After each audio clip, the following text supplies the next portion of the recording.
You're in the water loop.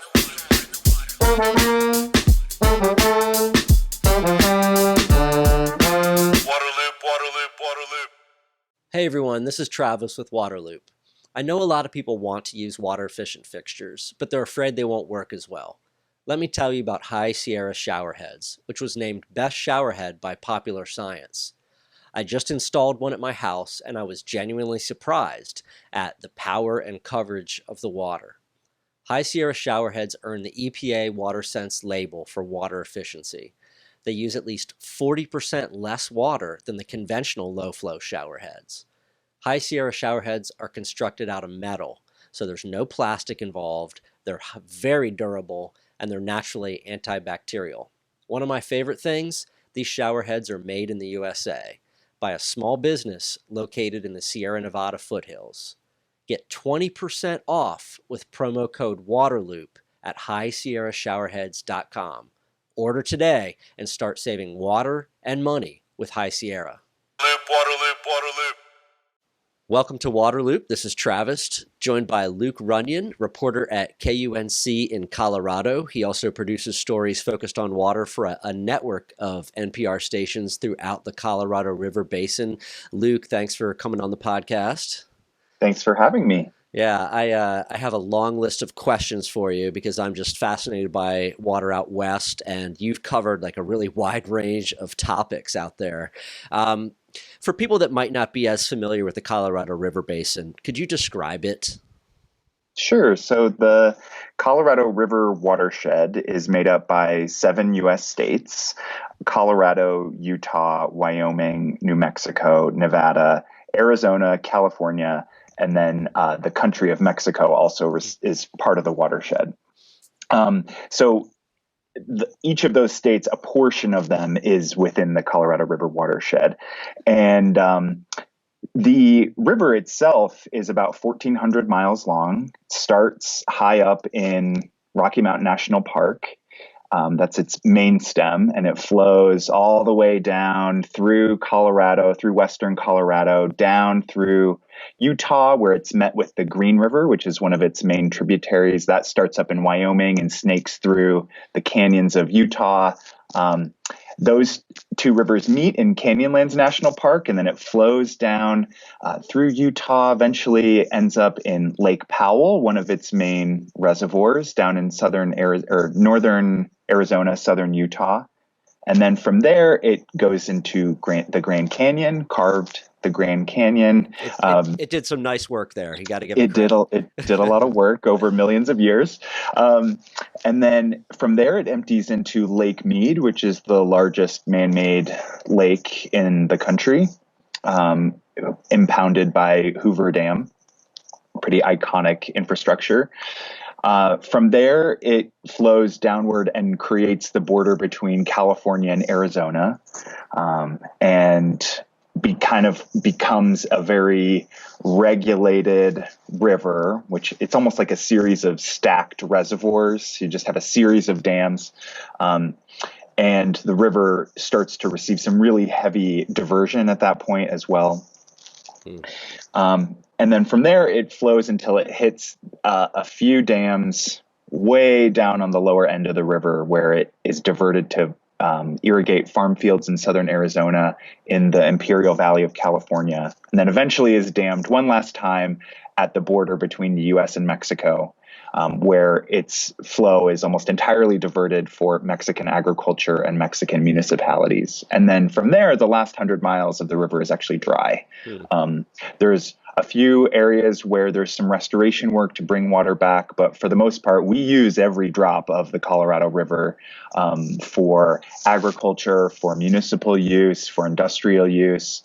And that's really kind of the place where you get to see the story of the Colorado River is in its delta, because really it's unlike a lot of other rivers in the United States where it doesn't reach the ocean. It doesn't do what a lot of rivers are meant to do. And for millions of years, it did reach the ocean. And then we came along and created this massive infrastructure in the desert to allow life to be possible. And so you really see that on display in that last 100 miles of, wow, this is a river that works really hard and we've asked a lot of it in order to make life possible in the American West.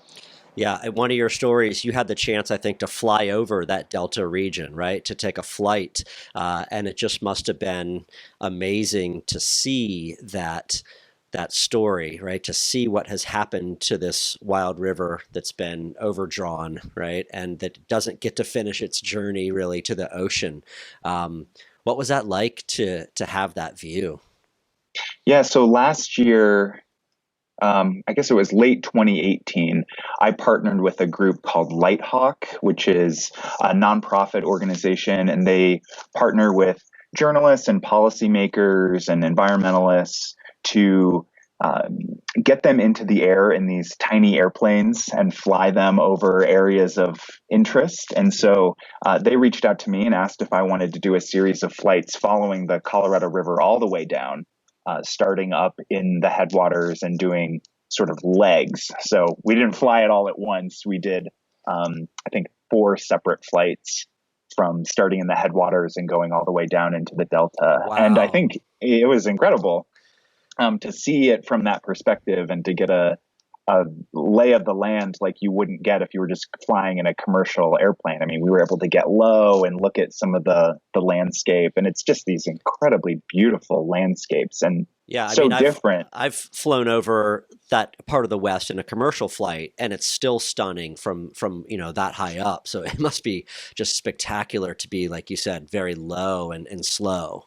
Yeah, and there's such a diversity of landscapes too. I mean, you're starting in snowy Rocky Mountain peaks, and pretty soon it transitions into the Colorado Plateau where you have these canyons, these beautiful, really intricate canyon landscapes. And then from there, you get down, and flying over the Grand Canyon is just, Hmm. a pretty incredible experience.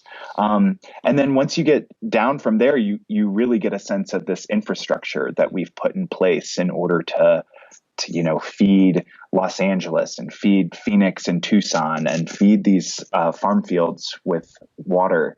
And then flying over the Delta was a pretty staggering experience. I mean, it's hard to not feel sad when Hmm. you fly over that area, because you can picture what it would have looked like, just 150 years ago.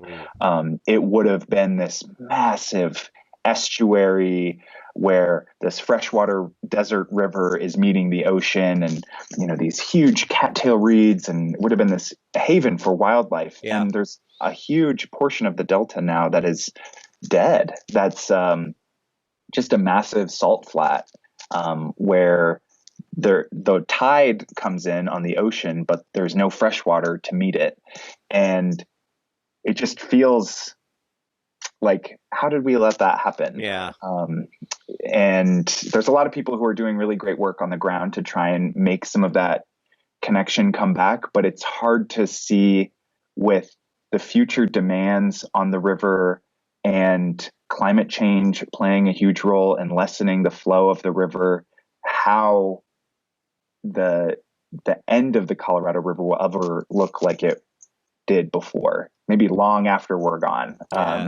the Delta will look like some semblance of its former self. Sure. I remember I actually saw a presentation on this, and I saw you had a story on that pulse flow, right? Where Mhm. they were able to have, you can explain it better than I, but they were able to have some water flow where it hadn't flowed before. And the people of the community, it was just like this spontaneous celebration and party.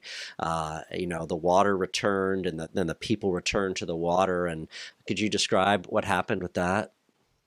Yeah, so that happened in 2014, and it was actually the result of several years of negotiation between the U.S. and Mexico that allowed that pulse flow to even be possible. Part of it was related actually to some earthquakes that happened in Mexico in 2009. So there was a massive earthquake. It upended a lot of irrigation infrastructure in Mexico. And so Mexico wasn't able to use its entire Colorado River allocation. And because it was an emergency, Mexico came to the United States and said, hey, we would like to store our allocation in American reservoirs. Would you be okay with that? And the U.S. and the entire Colorado River Basin was in this really horrible drought. And so they said, yes, we'll, we want to boost the reservoir levels in Lake Mead. And so, yes, you can store your water in there. And so then several years later, after Mexico had rebuilt its irrigation infrastructure, some environmentalists had come to the table, some scientists, and said, we would really like to see some of that stored water be used for an experiment. What would it look like if we simulated some sort of a spring flood in the Delta, in an area that hadn't really seen water in a long time? And both governments agreed. They got some funding to do scientific research in that area during the pulse flow. And so it was years of negotiation. And then the pulse flow ended up actually only lasting for, about 8 weeks, where the floodgates opened at that last dam on the U.S.-Mexico border, and tens of thousands of acre feet of water flowed through those floodgates. And it became this really beautiful human moment where some of these communities in Mexico used to be fishing communities and used to rely on the river for their local economies. There used to be like steamboats that would go up from Really? Wow. From the Pacific from the Pacific up into like Yuma, Arizona. That's how big the Colorado River used to be in that area. And now it's so controlled that it's hard to ever imagine that. But really, I think for those communities in Mexico, it was a cultural moment where it was like, yes, this friend of ours who we haven't seen in a long time has returned, and we're able to see this person. And I think it ignited those communities to maybe push harder for water to be left in the river, which I think is a really cool aspect of the pulse flow, was that it created this kind of social movement in some of those Mexican communities to do that.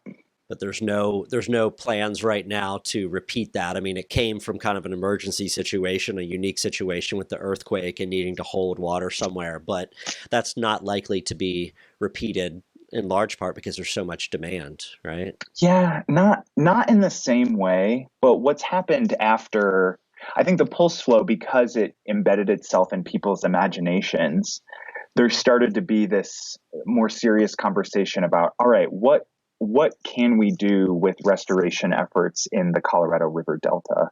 And since then, there have been other agreements between the U.S. and Mexico allocating a certain amount of water for the environment in the Delta. And so these are more localized efforts. It's not as flashy as doing a big pulse flow where you get people coming out and these festivals start up, but there is still work on the ground that's going on there. And what they're doing is diverting some water through irrigation infrastructure and then putting it in dry areas of the riverbed, and creating these, it's almost easy to think of them as parks, where there's still dry stretches of the Colorado River in the Delta, but there are areas where there is some water returning. And they're able to use the irrigation infrastructure to release water into those areas. And they're starting to see wildlife return to some of those areas. We went to a couple restoration sites. One had beavers that have returned. They have coyotes and tons of birds and cottonwood groves. But it's not like a connected river system. Right. It's more of this kind of disconnected series of parks all along the riverbed. One of the things I'm super interested in that's been in the news a lot for the past bunch of months, past year, probably longer for you, but really national news, is kind of the agreement among the states, federal government on the whole allocations, right? And it's obviously super politically charged and everybody's jockeying for their portion. You've got still tremendous growth happening across the Southwest and all those cities. Vegas and Phoenix, just continue to boom. So could you give an overview of what that plan is, what that agreement is, and kind of where it landed?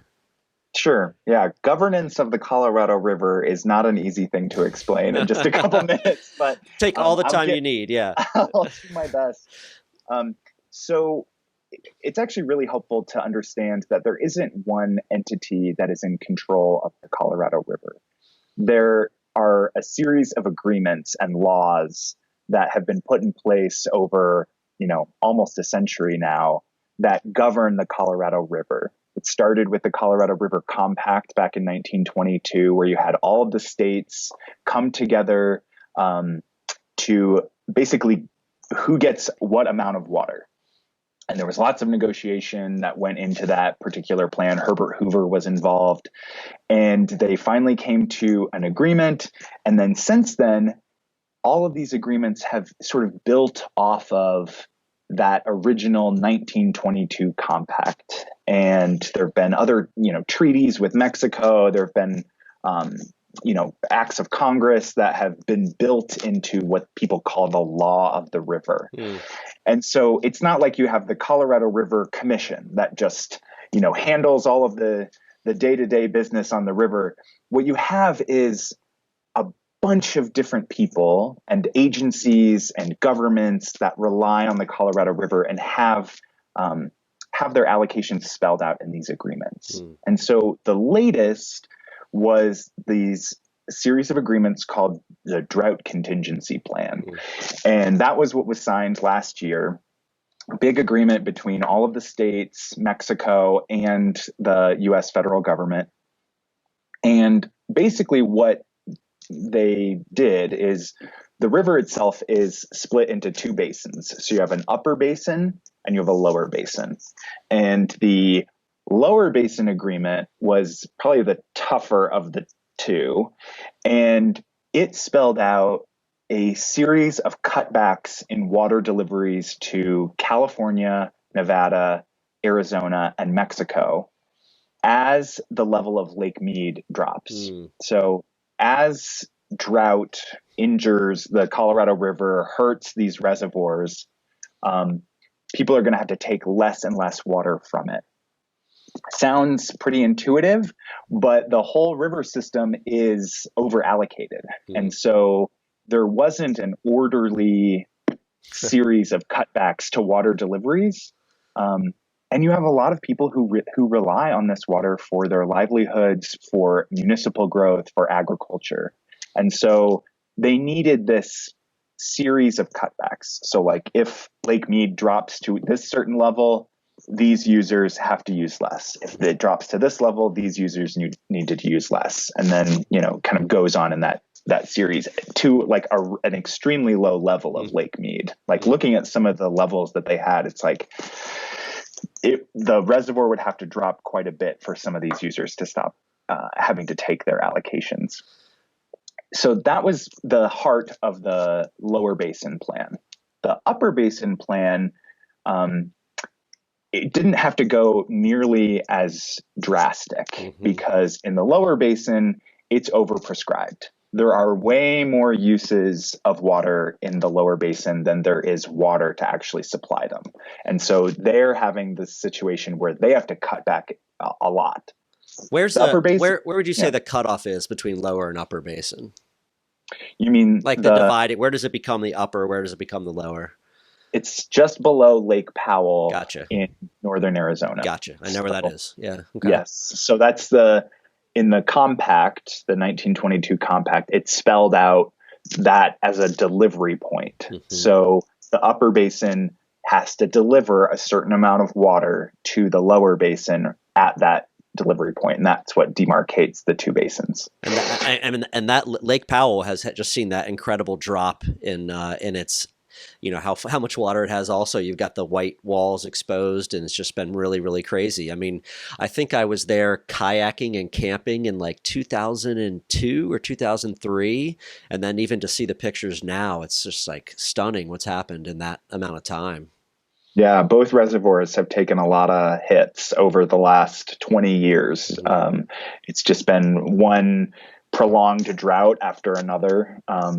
And really these drought contingency plans are meant to be somewhat of a response to this long-term drought in the basin. Is it, I mean, there's a drought going on, and that's certainly a huge factor, but you have the growth happening also, right? So more water coming out at the same time there's less water going in. I mean, it's getting squeezed at both ends. Is that fair? Not necessarily. Okay. So there are definitely new demands on the river, but in a lot of municipalities in the West, you've seen this phenomenon that's called decoupling. So basically, cities have been able to grow while using the same amount of water, and in some cases, actually using less water on average. And so there are definitely new demands. But overall, like the upper basin, Colorado, Utah, Wyoming, New Mexico, those are all states that are growing, maybe with the exception of Wyoming. And they're not using more water. Their upper basin water demands have actually stayed pretty static over the last couple decades. So, it's not necessarily that the demands are that high. Okay. It's more that you have the supplies that are just getting decimated. Right. I mean, Gotcha. snowpack is less. You're seeing circumstances like this year where the snowpack is actually pretty high, but we had super hot, dry conditions last fall. And so the projections for this year are not very good. Even though the snowpack is high, it's going to be running off into areas that are completely depleted. And so the runoff is not going to be nearly as good as it maybe once was, because you have these hot and dry conditions that are being sped up by climate change. Yeah.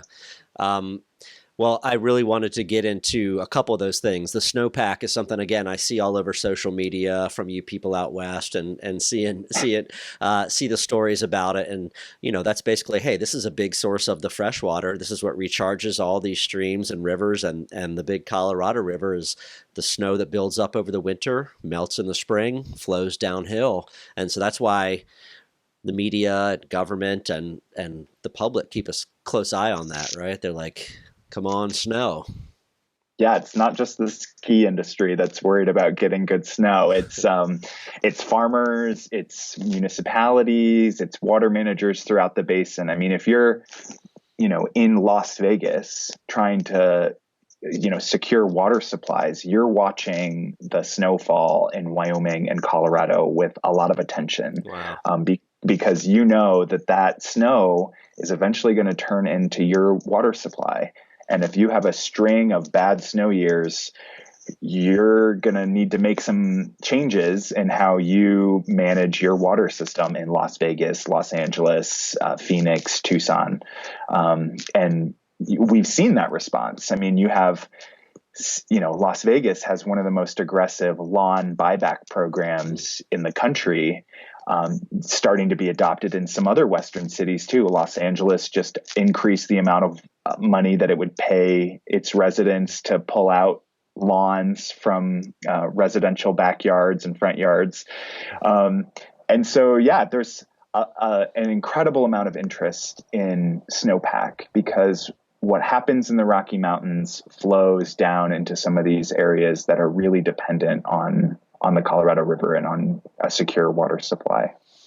Yeah. And so let's talk about climate change, because you've mentioned it a number of times, rightfully so. And again, I've seen so many stories, but I'm just really curious, what are the impacts that you're seeing out there, that science is seeing out there, that the everyday person is even seeing, and be like, this is not normal. What's the scene like? What about in Colorado, just like where you are? Yeah. Definitely the science says we're getting a lessened snowpack. So that's one thing that I think you talk to most climate scientists, that's one thing that almost everyone can agree on, that the snow in the Rocky Mountains, the headwaters of the Colorado River, is going to be less. And just recently, we had a study come out from scientists at the U.S. Geological Survey. They are projecting that the flows in the Colorado River are going to take a huge hit as things get warmer. It's not just, and it happens on a few different levels. So you have, if it gets warmer, more snow is going to fall as rain. And that is going to upend some of the ways that we manage water in the West. It's way easier to manage a long, slow runoff of snowpack than it is to manage, these flash rain events. This study said that as snowpack declines, snow is white. It's brilliantly white. It reflects a lot of solar radiation. As the snowpack is lessened, we're actually going to be absorbing more solar radiation. That's going to speed up evaporation. So we're going to get less snow, and then it's actually going to disappear faster than it did before because it's not as reflective as it once was. So those are just two drivers that you're already seeing play out. And this study from the USGS said that we already have warming. It's already warming. We're already seeing the effects of climate change on the ground. It's not some sort of future far off problem. Like this is being felt now, and it's going to be felt even stronger over the next couple decades. No, absolutely. I mean, it's happening everywhere in different ways. The effects are already coming about. I mean, I live in Wilmington, North Carolina, here at the coast. We are hurricane prone. We've had a couple in the past few years. Just wacky rainfall patterns too. Like much more intense rains. Rather than kind of spread out. We had the most rainfall ever here 2 years ago, and then like half of that or less last year. So it's just kind of really the consistency of weather and climate is just off. And I remember, I think I saw this in one of your stories, right? Climate whiplash was a term that somebody used because you're just like bouncing all over the place. Yeah, I mean, you can go from having a really great snowpack year, maybe even record breaking, to where you're seeing some localized flooding after a really high year. And then the very next year, you can go into this deep, deep drought. And that's really sort of, some of these communities are just hanging on by a thread because you've got that swing between really dry to really wet, back to really dry. It's hard to keep your head on straight as you're watching that happen. Yeah. And I think you really get a sense of things. I stay up on all of the various reports and scientific reports that come out, and the most recent National Climate Assessment, which is the top scientists in their field, all compiling data and information all throughout the country, various climate effects, and the section of that last report on the Southwest, its very first chapter was on water and water security, water reliability, and how that was going to be a real existential threat for the entire region going forward. And a lot of that is tied to the Colorado River because that's the main water source for the region. And so seeing that and having it, front and center as an issue in that report is like, all right, climate change in the Southwest equals water change. Yeah. And, that's what we're spending a lot of time covering. You mentioned some of the cities decoupling and that whole approach. And I know that, they are places where they're doing actual cleaning the wastewater and doing, groundwater recharge, right? Like this is something done in Phoenix and Orange County. And as a way to be like, well, let's diversify our water sources here. And I'm just curious on, are you seeing that more, something that even smaller communities are looking at, smaller cities that might not have the resources that Phoenix has or that their utility has, but other places are like, we got to clean this water, we got to recycle this water, we got to use it some other way.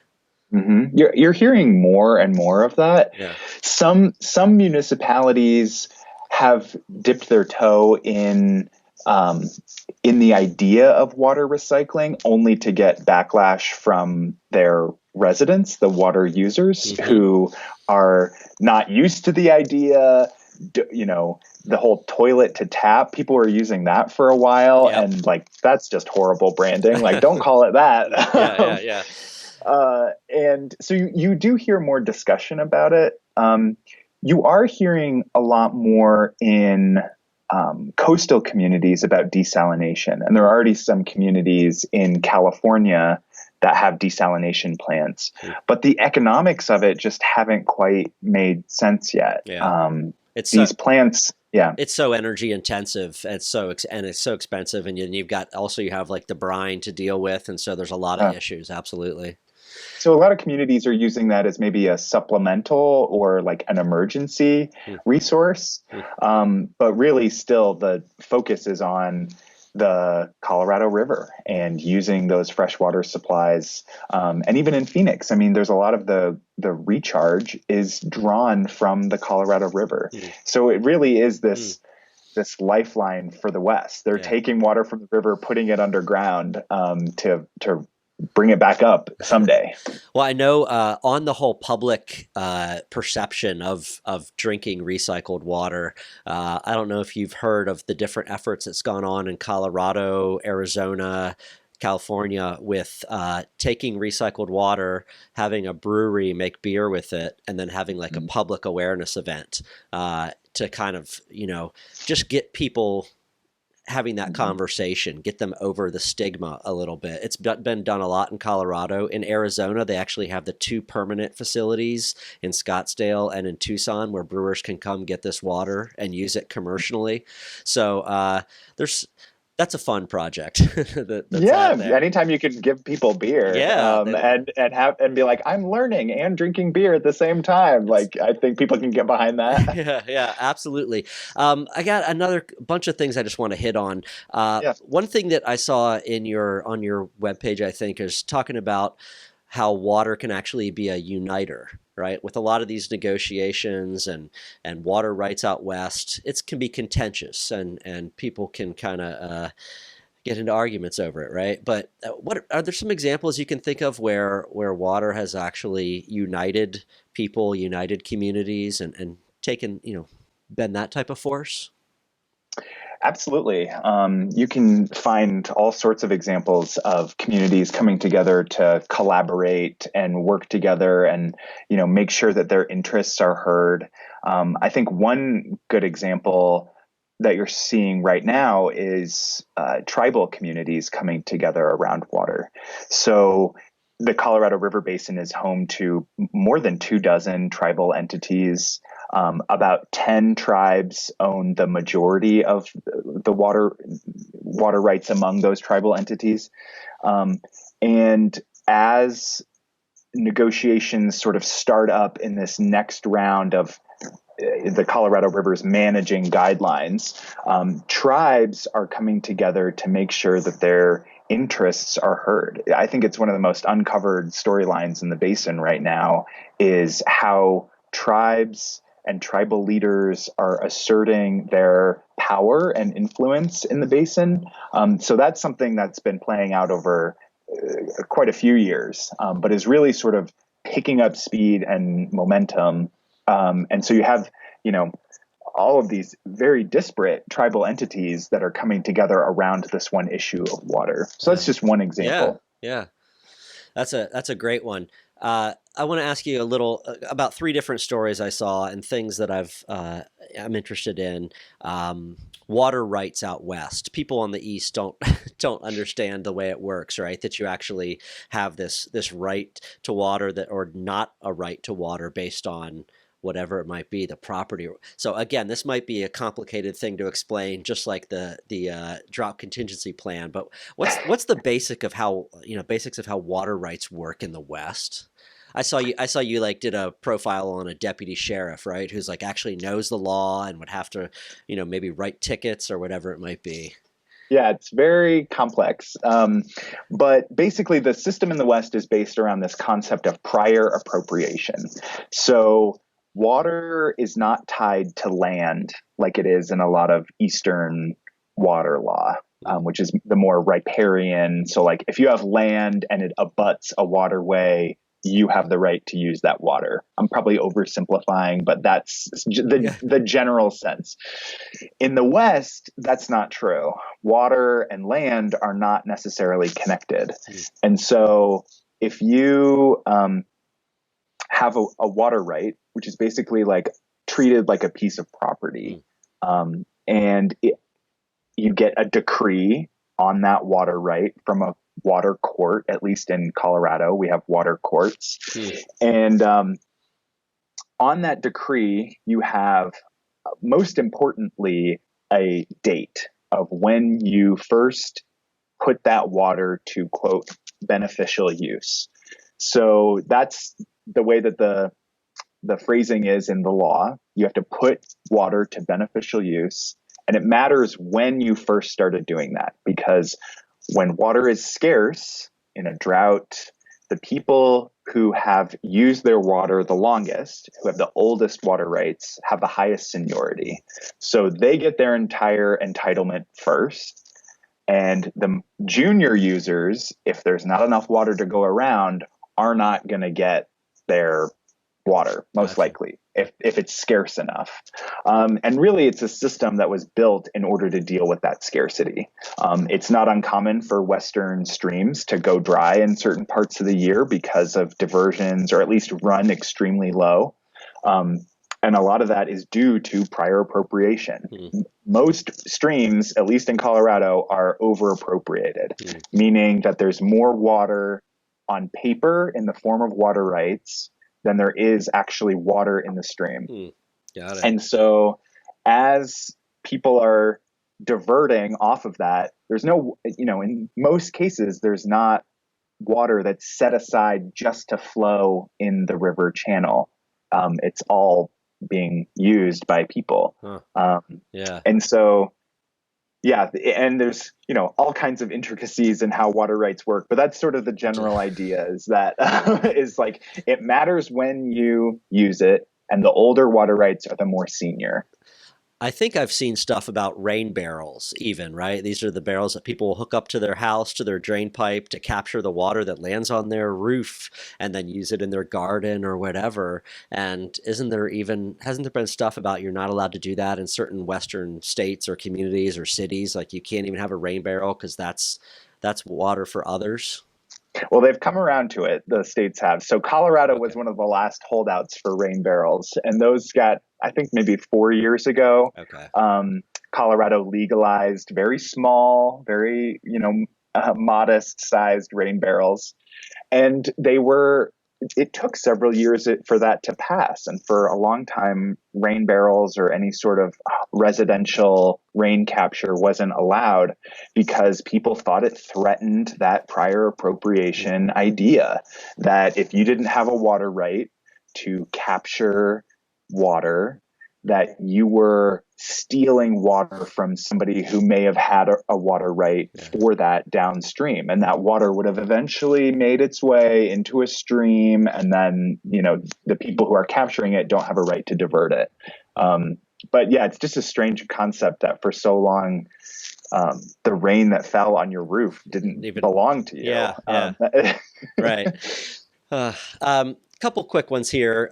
Sports gambling. I saw a story that I think was it the city of Denver that barely passed a measure. The citizens voted on it to allow some sports gambling, and then some funds from that would go toward water projects.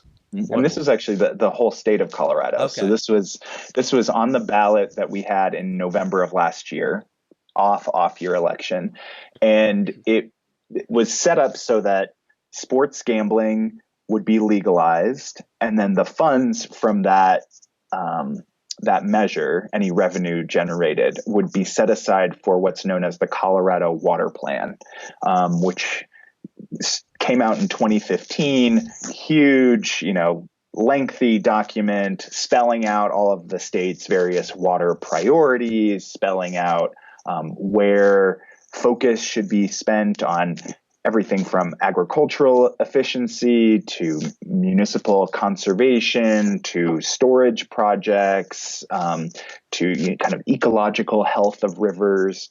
And so those funds are, once sports gambling starts up here in a few months, are going to be set aside for funding projects in that Colorado water plan. Okay. Cool. Yeah. Another one story that I've seen before and I think bothers me is cloud seeding.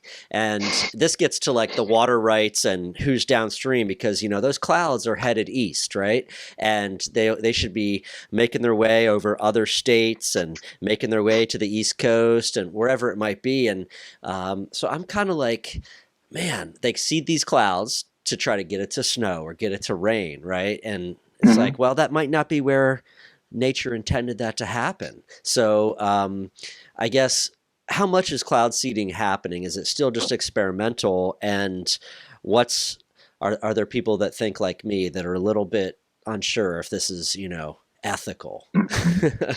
Yeah, you're not alone in feeling that. And it's beyond the realm of experimental in Colorado and in the Upper Basin. So earlier we were talking about that drought contingency plan.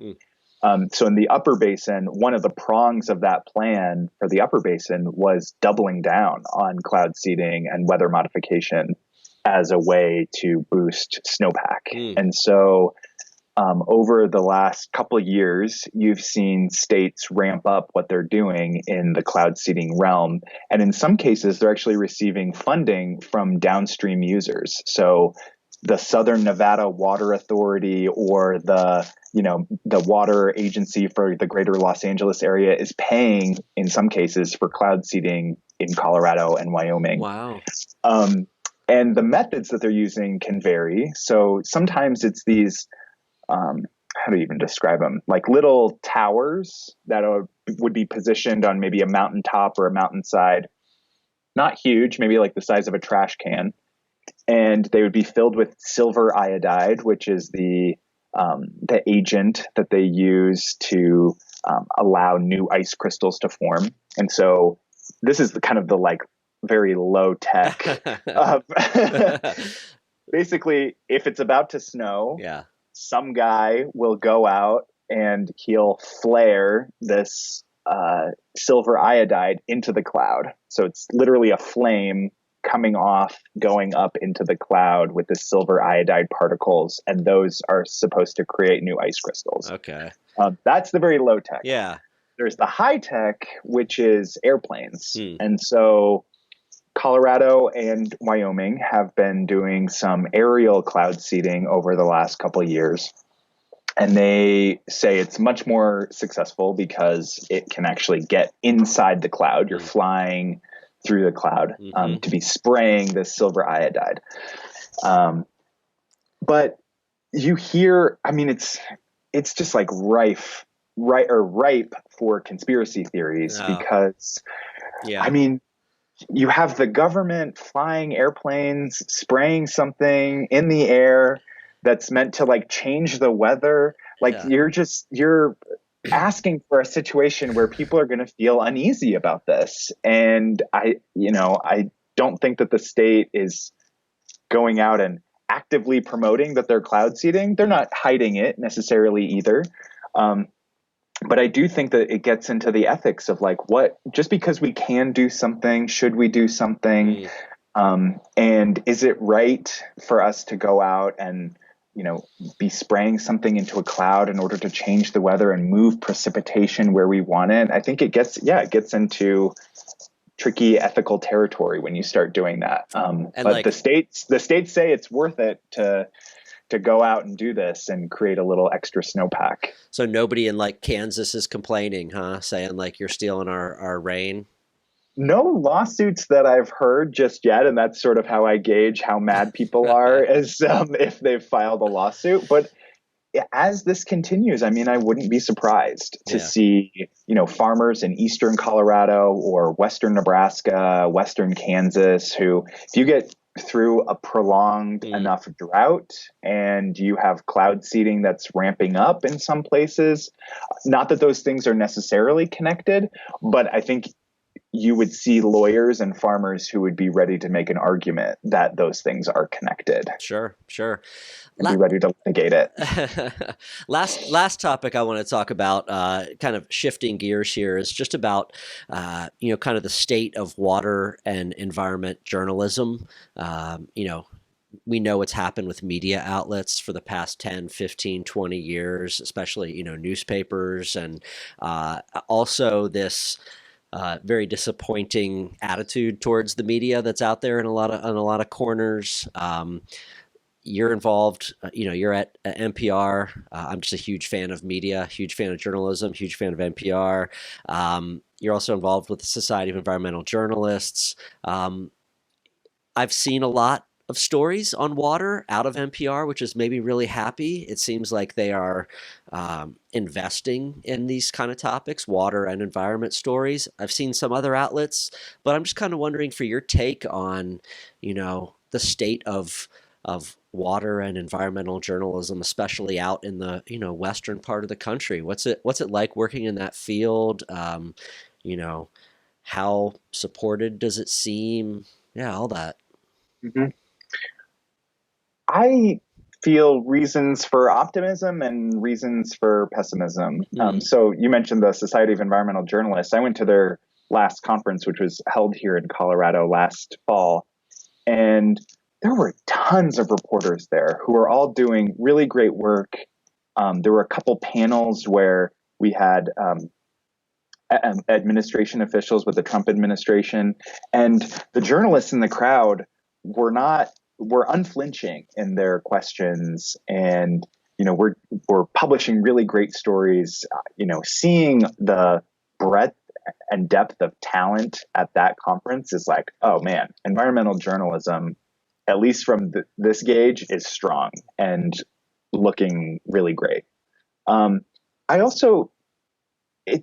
understand why more people don't cover water in the West, because it's complicated. It's really difficult to make a story out of all of the different concepts that we've been talking about. Like, the barrier to entry for even your average environmental journalist is difficult. Like, we've made these concepts and these systems so complicated that it's hard even for people who cover the environment to understand it enough to write about it. And then you have to take it another step and get the average person to care about this as well. You hear a lot from people who live in this world of Western water people that if the tap turns on, then that's enough for most people. And if their water rates aren't too high, like, that's enough. If you're not paying too much. I would push back on that a little bit to say that at least our audience is really interested in water stories. It's one of those things that just in my own personal life, meeting people here, a lot of times I'll meet someone, I'll tell them what I do, and they'll say, oh man, water in the West, like, that's so important. I don't understand it at all. And wow. And like, they want to, there's an appetite there, but again, the barrier to entry, to that barrier to understanding, is so high that that's really my goal, is to sort of demystify water in the West and make it so that people feel like, yes, I can understand this a little bit better by hearing this person's story or that person's story. And so that's really my goal, is to go out there and bridge that gap. Yeah, I mean, when I've traveled the past couple years and been in, like, taxis or Ubers in places like Denver, Phoenix, LA, San Francisco, whatever, and what do you do? And water comes up from my end. I've been really pleasantly surprised with the number of people that know, like, oh, this is what we do here in Phoenix. We take our water and put it back underground, and or talk about how their city's water efficiency has gone up and people are using less. And so it's been really positive for me to hear that coming from your quote everyday people. So I think that's good. I just hope we can keep it up. It seems like when it's so important, so fundamental, right? Like, you have to have water to live. You have to have water for the economy to grow, and or just to go. that people would tune in more. But yeah, it feels like an existential issue. I think for the West is, you hear it all the time where people maybe from the East Coast are like, why did we build these massive cities in the desert? And why do these places even exist? Whereas if you live there, I mean, you have to make the case. It's like, no, we have to use our water wisely. We have to, we have to take it seriously as an issue, because if we don't have it, then we're not going to be able to live here. Yeah. And those are spectacular places to live. I mean, I'm from the East, but, and I kind of have to have the ocean by me, but man, like the Four Corners area where you are, northern New Mexico, like all these places, the mountains right outside Vegas, Red Rocks and stuff. It's just beautiful places. So I understand why people want to be there, Yeah. Oh yeah. Well, good. Well, Luke, I appreciate the time and all the perspective. I will keep following your stories, and then hopefully we'll catch up in the future. Great. Thanks so much, Travis. Yeah. Waterloop, waterloop, waterloop. The Waterloop podcast is sponsored by High Sierra Showerheads, the smart, stylish choice for conserving water, energy, and money while enjoying an invigorating shower. Use promo code WATERLOOP for 20% off at highsierrashowerheads.com. You're in the Waterloop.